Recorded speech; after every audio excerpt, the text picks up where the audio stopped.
સમાચાર ખેડાથી કે જ્યાં એક શાળા વિવાદમાં આવી છે। અહીંયા વિદ્યાર્થીનીઓની છેડતી થઈ હોવાનો દાવો છે। ખેડામાં સિંજવાડી પ્રાથમિક શાળામાં આ બનાવ બન્યો છે। સિંજીવાડા પ્રાથમિક શાળા છે જ્યાં શાળાના શિક્ષકે વિદ્યાર્થીનીઓની છેડતી કરી હોવાનો આરોપ છે। માતર તાલુકાની સિંજીવાડા પ્રાથમિક શાળાનો બનાવ। 5મા ધોરણની વિદ્યાર્થીની સાથે છેડતીનો આક્ષેપ છે।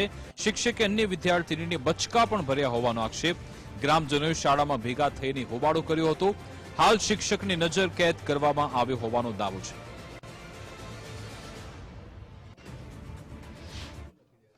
સદર જે ઘટના બની તે દિવસે શાળાનો 8 જણનો સ્ટાફ વસ્તી ગણતરીના ઓર્ડર હોય મિટિંગમાં હતો અને એઝ એ પોતે મારો પણ ઓર્ડર સુપરવાઇઝરમાં હોય 4 વાગે મારો મિટિંગનો ટાઈમ હતો 3:30 માતર જવા નીકળી ગયો અને સદર ઘટના મારા માતર ગયા પછી બનેલ છે। મને જાણ થઈ રાત્રે તો જે અધર વાલી દ્વારા જાણ થઈ તો તે વાલીને મેં સામેથી ફોન કરી અને કોન્ટેક્ટ કર્યો છે। અમારી સ્કૂલમાં કોઈ સાહેબ હતા જેમણે 3-4 દીકરીઓ પર છેડતી કરી છે। એમાં મારી બેન પણ હતી। તો અમે બધા ગામવાળા મળીને પોલીસ સ્ટેશને આવ્યા છે લીંબાસી કાયદેસરની કાર્યવાહી કરવા માટે। શું માંગ તમારી? માંગ તો એ જ છે કે કાયદેસરની કાર્યવાહી થાય અને શિક્ષકને કોઈ જાણ કેવી રીતે થઈ તમે? જાણ તો હવે મારી બેન પણ હતી એણે કીધું કે એક છોકરીને સાહેબે પકડવાની કોશિશ કરી તો સાહેબ એ છોકરી નાસી ગઈ અને બીજી એક છોકરી હતી હાથમાં આવી ગઈ તો એને બચકું ભર્યું ને છેડતી કરી।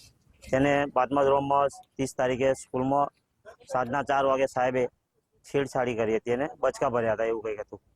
તો મને ઘરે આવીને કીધું નહોતું। આ તો પછી મને ઘરે આવીને કીધું કે પપ્પા મને એના કંઈ બચકા ભર્યા હતા એમ। તો પછી મેં સાહેબને ફોન કર્યો। સાહેબ નહોતા પ્રિન્સિપાલ, તો ફોન આવ્યો સાહેબનો। તો મેં કહ્યું સાહેબ હું 12:30 વાગે તમે સ્કૂલમાં